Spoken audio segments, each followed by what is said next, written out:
Bismillahirrahmanirrahim. Assalamualaikum warahmatullahi wabarakatuh. Alhamdulillah, Allahumma salli ala sayyidina Muhammad wa ala alihi wa sahbihi ajma'in. InsyaAllah tuan-tuan, sahabat-sahabat sekalian, saya akan berkongsi hari ini 3 tips ataupun 3 cara lancar baca Al-Quran. Tips yang pertama ialah rutin baca. Rutin baca ialah kita kena membaca Al-Quran setiap hari.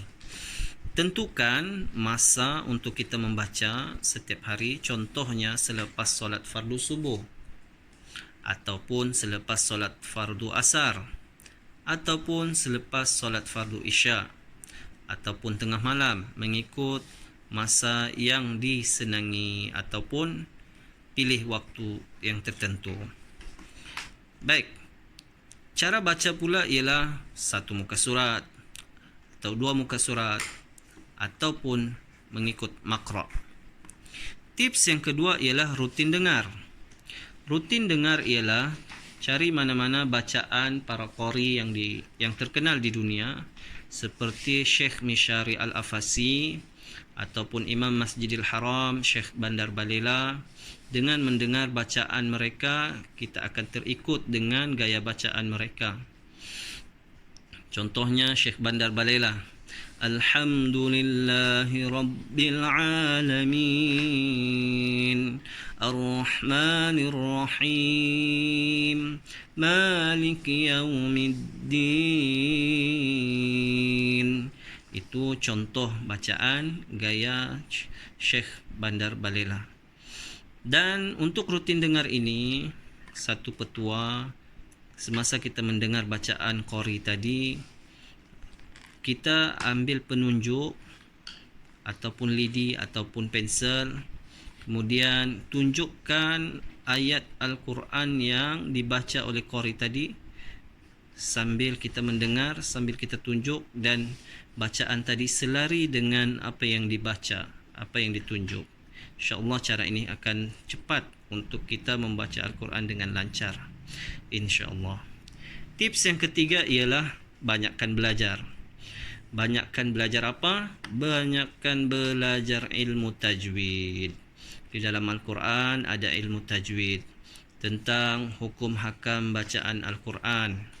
Contohnya apabila nun bertemu dengan mana-mana huruf hijaiyah, nun mati bertemu dengan mana-mana huruf hijaiyah, mim mati bertemu dengan huruf tertentu, ataupun mad hukum panjang pendek, ataupun makhraj, ataupun sifat huruf dan sebagainya. InsyaAllah dengan 3 tips yang diberikan tadi, kita akan lancar membaca Al-Quran. InsyaAllah jadikan bacaan Quran setiap hari. Moga-moga ada manfaatnya kepada kita semua. Selamat berkongsi dan semoga bermanfaat. Sekian. Assalamualaikum warahmatullahi wabarakatuh. Bismillahirrahmanirrahim. Assalamualaikum warahmatullahi wabarakatuh.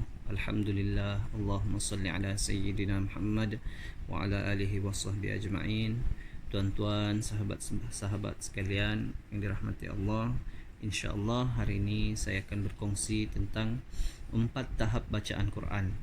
4 tahap ini kita boleh lihat untuk menilai diri kita, di manakah kita berada ataupun tahap berapakah kita berada selama ini kita belajar Quran ataupun membaca Al-Quran macam mana. Baik, 4 tahap bacaan Quran ini saya lihat ataupun saya nilai melalui 2 perkara, iaitu teori dan praktikal. Apa yang dimaksudkan dengan teori? Teori ialah tentang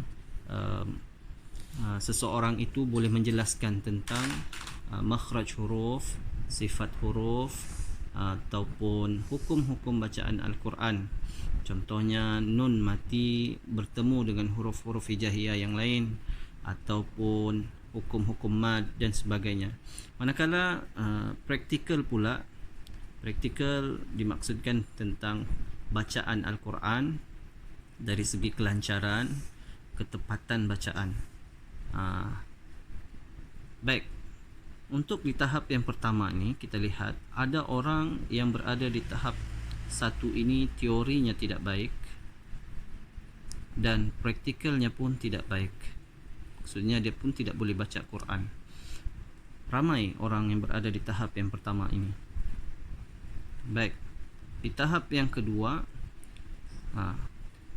teorinya pun tidak baik, tetapi bacaannya sangat baik. Orang yang berada di tahap ini, bacaan dia baik, tapi bila ditanya tentang mad, ini mad apa, dia tidak dapat menjelaskan hukum mad tersebut dan sebagainya. Di tahap yang ketiga, ini kebanyakan pelajar. Teori dia boleh menjelaskan cantik, bagus, dia dapat menjelaskan hukum hakam, tetapi apabila dia sendiri membaca Al-Quran, dia tidak dapat membaca dengan baik. Dan tahap yang keempat ialah teori dia baik, dia dapat menjelaskan hukum hakam, makhraj, sifat huruf, dan bacaannya sendiri pun bagus. Orang yang begini kebiasaannya guru agama yang mengajar mengaji, tok guru yang mengajar. Baik, sini kita boleh lihat di manakah tahap kita berada. Jadi untuk cadangan penambahbaikan, kalau kita sudah kenali di mana tahap kita berada, kita lihat apabila kita berada di tahap 1 tidak ada cara lain, cadangan yang baik adalah kena belajar, cari guru untuk kita belajar. Kalau kita berada di tahap yang kedua, yang ini kena banyak ataupun ikuti kelas-kelas tajwid, kelas-kelas yang mengajar hukum hakam bacaan Quran. Apabila kita berada di tahap yang ketiga, yang ini pula mereka ataupun yang berada di tahap 3 ini kena hadiri kelas-kelas tahsin untuk memperbetulkan bacaan mereka. Dan di tahap keempat ini saya cadangkan supaya mereka yang telah belajar Al-Quran kena mengajar pula Al-Quran kepada orang lain. Di sekadar itu sahaja. Boleh ditengok anda berada di tahap mana. Sekian, Assalamualaikum warahmatullahi wabarakatuh.